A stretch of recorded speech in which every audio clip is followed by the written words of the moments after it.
This LOS is identify financial and non-financial sources of risk and describe how they may interact. Identification of risks. Financial risks. Market risk is the risk that arises from movements in interest rates, stock prices, exchange rates, and commodity prices. Credit risk is the risk of loss if one party fails to pay an amount owed on an obligation, such as a bond, loan, or derivative to another party. A third risk is liquidity risk, which is the risk of a significant downward valuation adjustment when selling a financial asset. In order to sell an asset, a party may need to reduce the price to a level that is less than the market value or the seller's assessment of the asset's true value based on the fundamentals of the asset. In certain market conditions, the seller must make a significant price concession.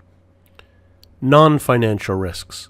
Recall that we refer to financial risks as those arising primarily from changes in prices and rates in financial markets.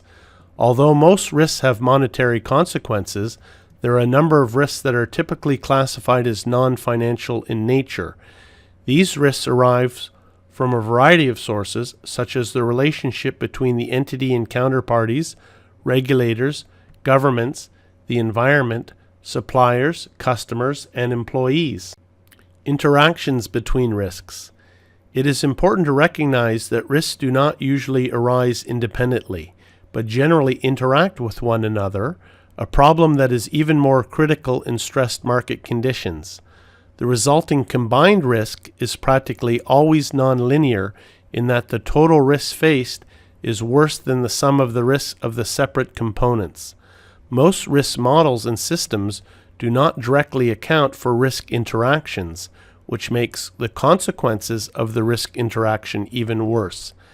Governance bodies, company management, and financial analysts should be keenly aware of the potential risk and damage of risks in combination, and be aware of the dangers of treating risks as separate and unrelated.